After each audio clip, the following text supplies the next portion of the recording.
children that were being hit 932 times a year. Lower, babies. Lower. 0. 7 months.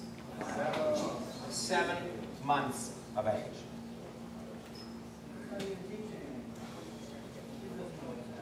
All it is abuse. I mean, even the upper end was 3, 3.5, close to 4. 7 months to 4 years old, these average American women were hitting their children 932 times per year. We also know women hit sons 2 to 3 times more than their daughters.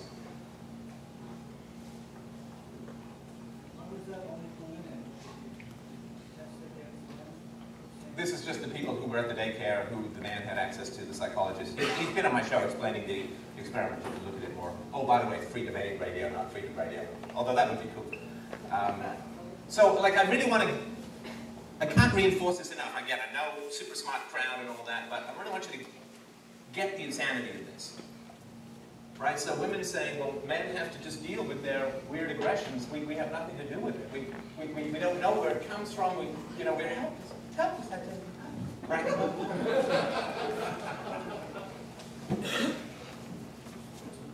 If you're a little boy and you're being hit by a giant woman over 900 times a year, and probably it's closer to 1,500, if you average it out 2 to 3 times, 1,500, 1,750, something like that. The study also showed that the hits occurred within 30 seconds of a conflict beginning.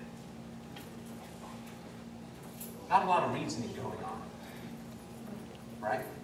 I mean, that's not a cop pulling you over, just shooting the tires out. I mean, unless you drive past. I mean, there's not any kind of negotiations happening here. Violence begins in early childhood as the result of abuse. Women are in charge of early childhood. Women are hitting children 900 plus times a year after 30 seconds of a conflict begins. You don't have to be like Klingon Sherlock Holmes to crack this case, right? Where does violence come from? And this is why, let's go back to our, okay. So over here, I like in a picture, billions of women hitting children hundreds of times a year. Not even counting yelling at them. Not even counting putting them in daycares. Not even counting neglect or abandonment. Not even counting keeping their fathers away. Let's just talk about the hitting 932 times a year. That is not talked about. You know what is talked about? The difference between this and this. Okay? Great Pelchak. Wait. Okay. Evil. Okay. Patriarch! Oh, sorry. Right? But you see how insane this is? You have women pounding the crap out of 7-month-old babies. And all we ever hear about is, well, aggression and violence is just some bizarre male issue that women have nothing to do with. This is what I mean when I say, like, the space alien perspective will strip you of friends. Will strip you of any opportunity for a civilized discussion with muggles, right? I mean, it just... You know, if they didn't clog up my little the way aisle over society there, I is, wouldn't keep going in front the of cases you. that are put forward by people, it is so mad. So then, again, space alien time, we're saying, well, what's the solution? The solution to violence, of course, would be a couple of things. We had speakers up here talking about, let's have dads around more. Absolutely. 2 key things for the development of a child's empathy. 1, a father, a rank. 2, free play in nature. Anyone know why the second one is? It's kind of interesting. Anyone guess? It'll have to be the older people, because the young people, free play in nature is like oblivion if I rest. But, yes, sir? When you have age mixing of children in free play, they teach one another about the need to please one another. Because if they don't, their playmates run away. Yeah. They have to please within the group. Yeah, like so when I grew up broke in England, and we basically were like, we all hang out, and it's like, well, what do you want to do? We had to find something that wins for everyone, that everyone wants to do. And you have to sacrifice, you have to defer, and all that kind of stuff. You can't just impose your will. Everybody's on their iPads, they're not negotiating, right? So there is a huge correlation between free play in nature, the presence of fatherhood, and empathy, which is the most important natural resource in the world, and which is becoming increasingly in short supply. Sociopathy, which is really the absence of empathy, has doubled over the last 15 years. Yes, sir?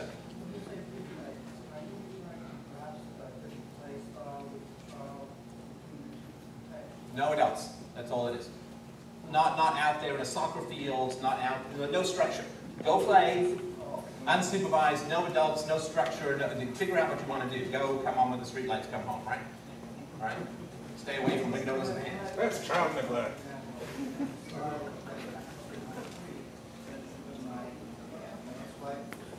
My ex-wife now, when she would play with the child, be very formalized and nothing free about it, really.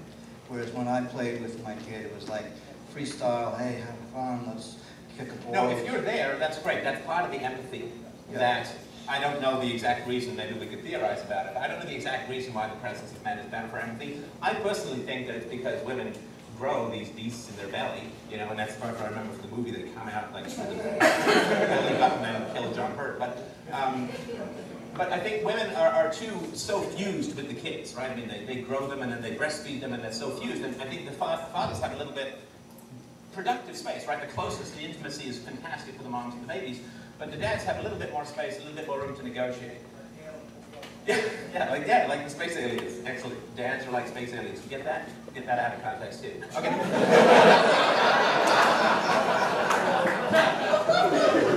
You're John Hurt, you're toast. Yeah, go ahead. Do you know if there's any research on the effects of helicopter parenting that many women today are engaging in on the ability for children to engage in free play?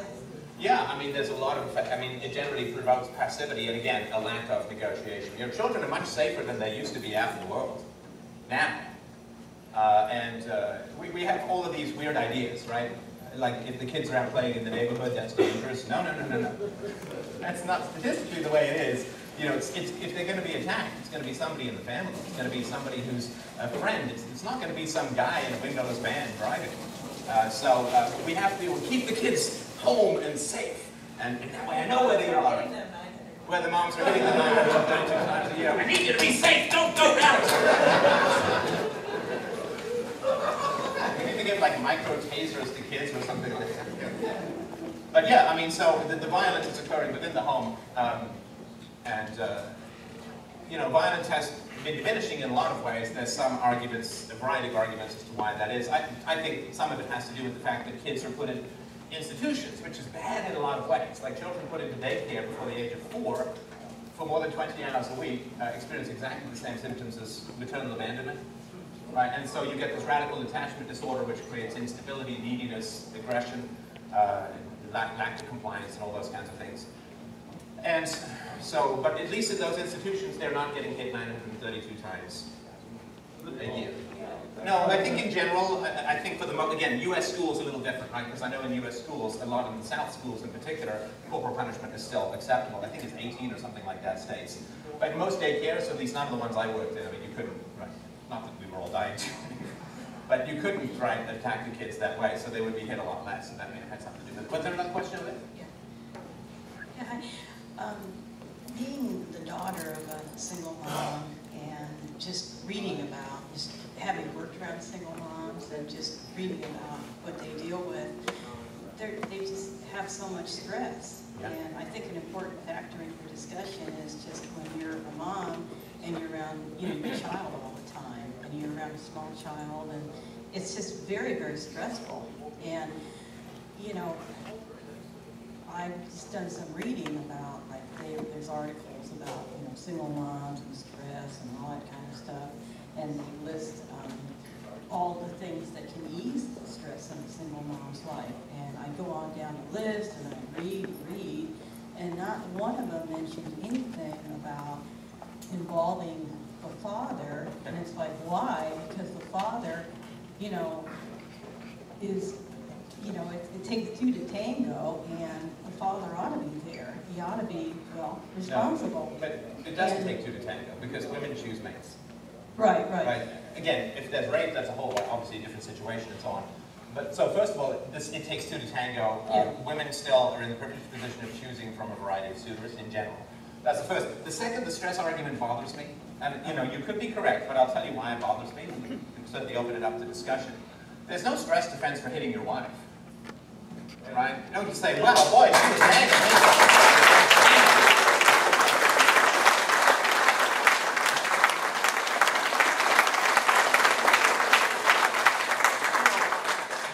There's no state of mind excuse for male violence. And as I've talked about on my show many times, feminists will talk about abuse of power disparities.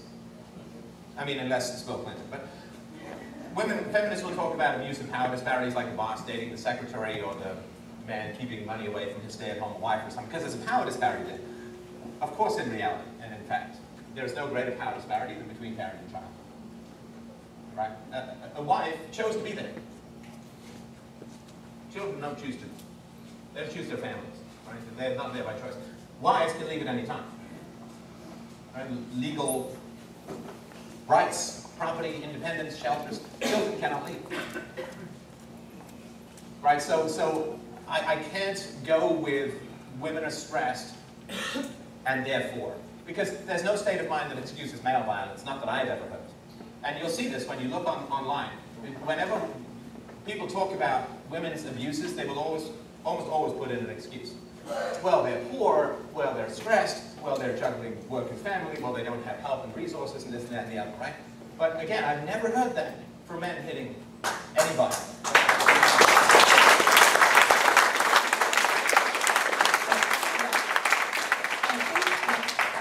I think what I was really trying to say is, in the literature that I read about, you know, single moms and stress, I think what would really help would be if they just acknowledged that since, you know, man is half of the reason why the child is there, that the father, you know, they're just as interdependent on the fact that they need the father, they need him to be around, and you have to adopt the mindset of a team worker, you know.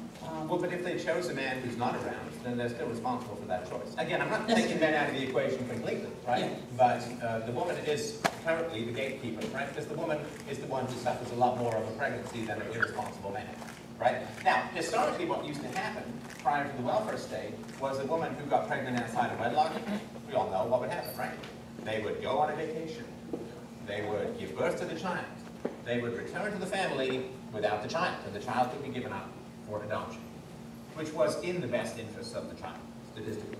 Because children who were adopted into two-parent households do just fine. They do just fine relative to everybody else who's born there. Statistically, there's no difference. But women who keep the children as single mothers harm those children. It's an incredibly selfish and destructive thing to do if you don't have a husband. If you chose the wrong guy, to keep the child is abusive, almost always. And that's what used to happen before women could force all men to become beta male providers through the power of the state.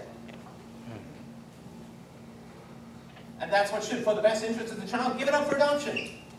You've already proven that you're irresponsible, that you can't choose the right guy, can't keep your legs closed, and can't use birth control, of which there are 18 different kinds.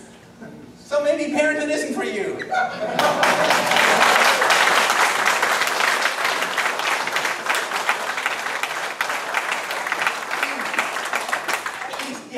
Work on tying the shoes. Yes, sir.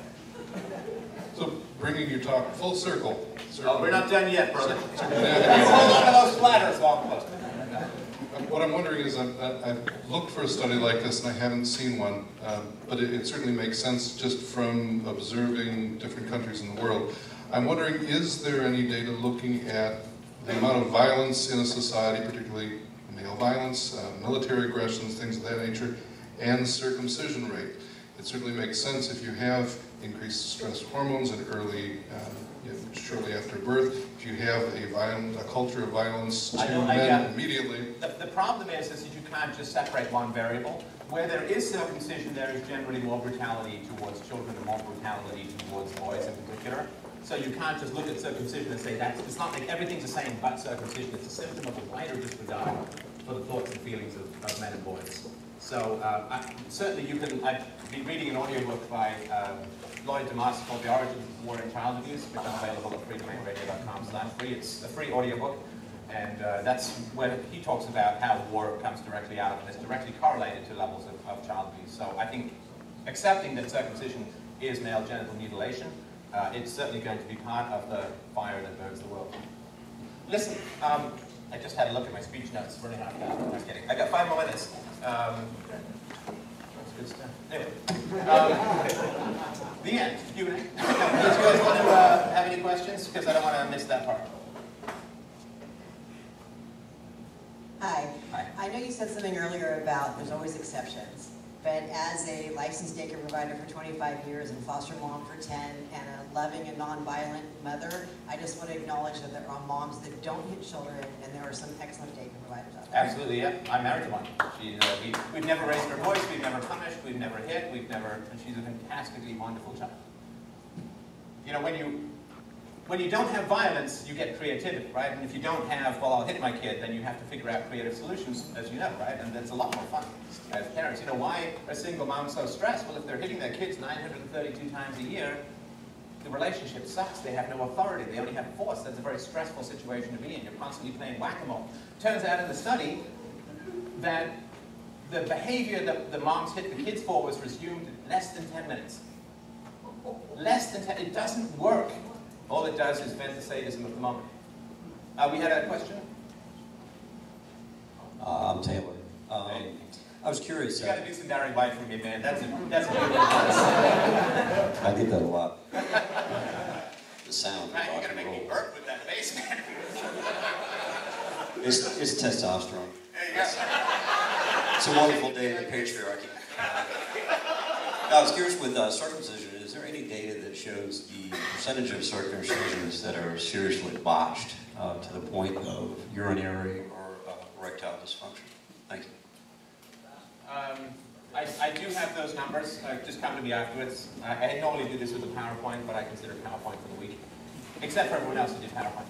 But no, I'll get you those numbers afterwards. But it's not insignificant for sure. Yes, sir. Come back. Hey, Stefan. I have a question. I am also against, I don't have any children, but the things that you talk about child abuse really makes sense. I think it's wrong to, for any type of spanking, you know. And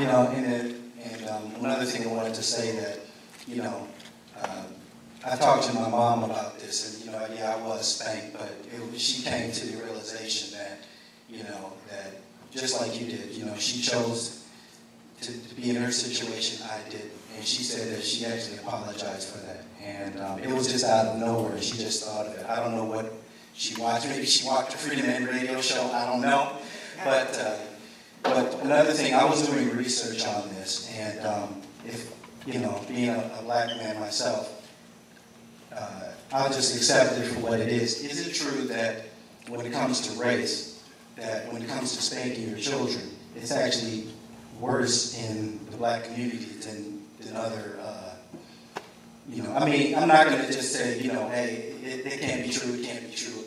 I think it is true statistically. I think it is. Like, there's a reason, like, so I did this video on Trayvon Martin and George Zimmerman, which basically I don't care that much about the case, but it was a great way to get 1 million people to see an anti-spanking message. And in it, I included a clip of President Obama, which you may have seen, where he's talking about how, hey, remember the good old days when even if it wasn't your kid, if you saw them acting up, you hit them? Like, you couldn't say that. I don't think you could say that to, like, a white community, but he's in there in the black community, and there is, of course, a lot more corporal punishment. There's lots of reasons for that, some sociological, some historical, which I'm not, you know, going to speak to, but I think a lot of it has to do with the prevalence of single motherhood as well, right? So single motherhood is associated with higher rates of child abuse, and of course, much more single motherhood in the black community than the white community, and even less in the Asian.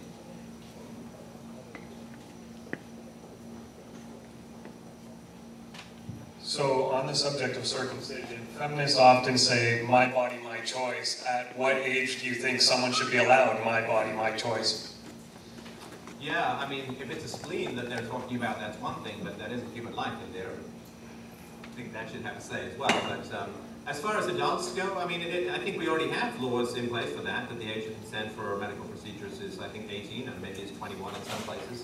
But yeah, hey, if you want to go hack up your penis when you're an adult, you know, I'm idiot, but go, you know.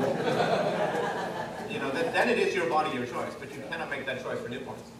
And it is symptomatic of the degree to which the idea of simply asking children what they want when they get bigger and deferring to their choice for men still remains somewhat incomprehensible to a lot of people. Like, why would the man have a say? It's his penis, but it's our culture. Take off to the cycle of violence. How are we going to have soldiers? Yeah, how are we going to have soldiers if we don't brutalize kids? Yeah, there's a reason why men are hit more times than women, because women need to train warriors to protect their tribe from blah, blah, blah, right? It's essential to the civilization system. Well, child abuse and civilization, you know, I think true civilization is not that, right? I mean, we were talking just at the very beginning about the extension of human rights, human principles of morality to formerly ignored groups of society, you know, whether it's minorities or women. Well, the last one is kids, right? I mean, the last way we need to extend ethics is kids, right? You say spanking, it's just hitting. It's kidnapping and hitting, because the kid can't leave. It's assault. And once we, as Confucius said, the beginning of wisdom is to call things by their proper names. Once we identify it for what it is, then we recoil from it. But whooping and spanking and blah, blah, blah, whoop-ass, or whatever it is, I mean, this all, you know, these aren't categories of crimes we'd ever associate with adults. My sarcastic point is, you know, how are we going to get our warriors? How are we going to get soldiers that are sociopathic to go fight our wars, which are apparently, according to our last speaker, there's no way around it. We're going to have war. Yeah, well, they said that about all evil human institutions prior to their end. Everyone says, this is going to last forever. Oh, is it gone already? I guess I was in the way, wasn't I? Yes, sir.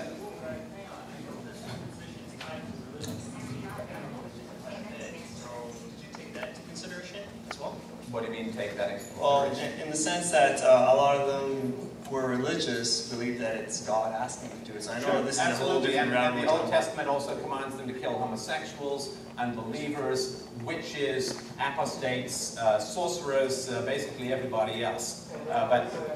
Right, and human sacrifice. So, you know, to me, the first recorded depiction of circumcision was 2400 BC in Egypt.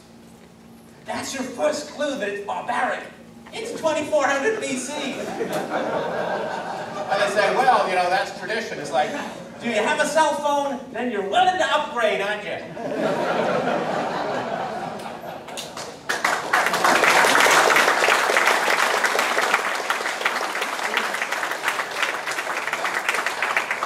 Stefan.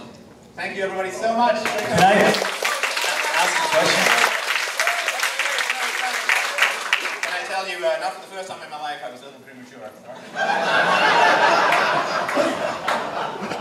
Now let's get serious. We just had Catherine Mulwyn elected as the newly elected Premier of Ontario. She has earmarked $1.5 billion to childcare or daycare. Yeah. I listened to you at the Toronto Domestic Violence Symposium, and it really stuck in my head, out of all the things you said, the harm that children have by being put into daycare. Yeah. What can we do to deal with this issue? Because I see it very concerning that we're going to put $1.5 billion extra money into sending these children. I've seen them being strung along on ropes. Oh yeah, no, at 2 years of age, yeah. And it's appalling to me. No, but it's good for the government, right? Because if you get women to go into the workforce, you can tax them, right? You can't tax moms, right? So if you get women to go into the workforce, then you can tax two new groups of people, right? You can tax the women who are now working, who formerly were providing childcare, and you can tax the childcare workers and get them into nice unions that will always vote for a bigger government and blah, blah, blah, right? So it's a great investment on the part of the government. Just as usual, it's at the expense of children. So much of what we do in society, from the national debt to wars to the family court policy is at the expense of children for the sake of irresponsible adults. And we don't have a society as yet where the interests of children are put first and foremost. It's just a hallmark card we look at and then throw in the shredder. Right? But if we were actually to realign our society and put the interests of children first and foremost and think about that every time we try to make a social decision, then we would say, well, what do children need? Well, they need their moms or their dads. But, you know, mom counts with the feeding bag, so it's even better for them to be closer. And so we want moms home with their children. And so we would try and figure out a society which would allow for that. And I'm a big one for it. Social shaming, social negative consequences is, to me, the best way society should be organized. And when we get this everything goes, single moms are heroes, everyone's fine, everyone's great, we end up with this multiplicity of rules. There's an old statement which says, when you get rid of the big rules, you don't end up with no rules, you end up with an infinity of tiny rules. And the big rules are, we should be responsible for our children, we should be responsible with our sexuality, we should have children in a committed pair-bond relationship, and we should not have children outside of that, and if we make a mistake, and mistakes happen, then we should give the child to people who can raise it in the best way for the child.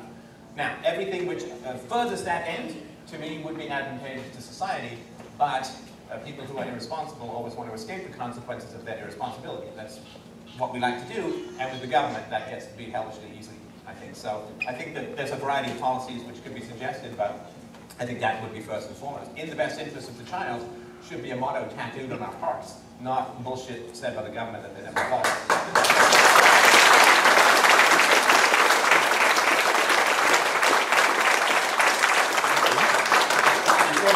Before we take our last question, I would like to make a suggestion and offer. I'd like to work with you to do something about this daycare business and the $1.5 billion of our tax dollars that shouldn't be used for that. Well, actually, the bill's going to go to the kids. They don't have $1.5 billion. They're just borrowing it, right? So, hey, we get to stuff you in daycares and stick you with the bill.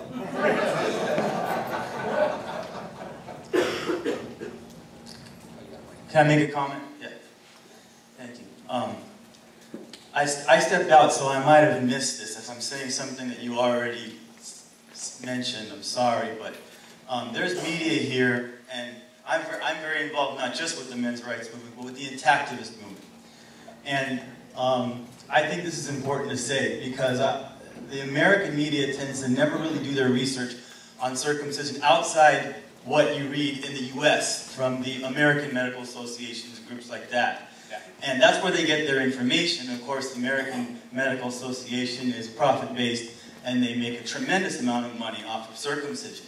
Recently, I think media and everyone else here needs to know that recently the Council of Europe, which is even larger than the European Union, has about twice as many member nations, and is commissioned specifically to address human rights. They held extensive debates and reviewed extensive literature on things like the trauma that it causes to children, as well as the loss of sensitivity, and all kinds of things about these so-called benefits and all that. And they have voted that it violates the child's human rights. And in fact, that it isn't comparable to female circumcision, because there's several different types of female circumcision, one of which is the removal of the clitoral foreskin, which is anatomically equivalent to male circumcision. And the media needs to know that when you write stories on circumcision, because the Council of Europe's decision was backed by pediatric associations all throughout Scandinavia. The top pediatric medical association in Germany backed them up 100%. And this is not a fringe group that's out there against circumcision. It's very real, and something we need to look at.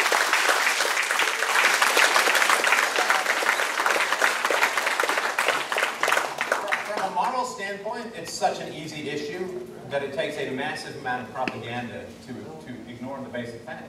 It's the initiation of the use of force against the helpless and defenseless infant. You know, my argument is basic. Is it healthy flesh? Then leave it alone. Yes, ma'am. Hi, Stefan. My name's Janet Bluefield. I have 3 children. I have never hit them ever once. Yay! Punishment of any kind. I believe in letting them learn. You want to throw rocks in the air? Well, Well, Mama's nimble. Mama's nimble. Yeah. Bullet time. I was raised by an extremely violent mother, so I had to learn how to be a parent. I found Dr. Sears, an attachment parent. What do you think of that philosophy? I think that whatever contributes to a closer bond, to an empathetic bond between parent and child, is the best shield against aggression. Aggression results when you dehumanize whoever it is. If you empathize with that person, you would rather hit yourself than hit them. And I just want to support you in saying that when there's no violence, creativity emerges. That's my kids, all three of them.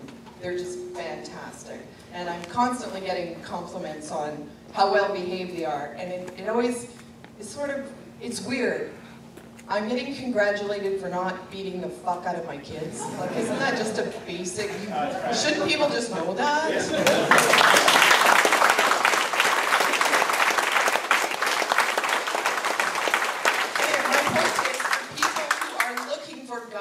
For how to be the kind of parent that doesn't need to resort to screaming and yelling and punishment. Dr. William Sears. He is an absolutely fantastic resource. He publishes books. Anyone who's expecting a baby, look for books by Dr. Sears. They're a wonderful place to start, I think. So I just finished a long story. My daughter is 5. I guess 2 stories. I bit my tongue the other day. And she looked at me and she's like, oh, Dad, I felt that in my own tongue. Right, which is the implantation of mirror neurons, which means that she empathizes with somebody else's experience to the point where she feels, and it's like, great, my job is like mostly done. Like 90% of parenting is the first couple of years. And so she has the empathy. I now know no longer have to worry about her ever being cruel. The other day we went to a play center, and I don't know why I don't have a lot of hair, but last time I was at a play center, I was kind of inching my way down the slide, and I hit something metal, and basically it was like an airstrike. Of lightning going through my body, and it scared the crap out of me, almost literally, actually. So, there's been an accident in the slide somewhere. And anyway, so I didn't want to do it again. And so the next time we were at that play center, she said, Dad, I know you're scared. I get it, I understand. Like, when I fell off my scooter, I was scared too, but you remember what I did? I'm like, oh no, I'm gonna... You're 5, get in line. What she said, I went back and I did my scooter again, and you encouraged me to do that. Remember?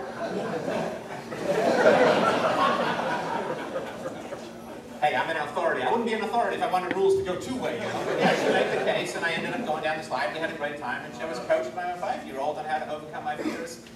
You can't beat that as parenting. I mean, that's a fantastic experience. I think we're done now. Okay, thank you, everybody.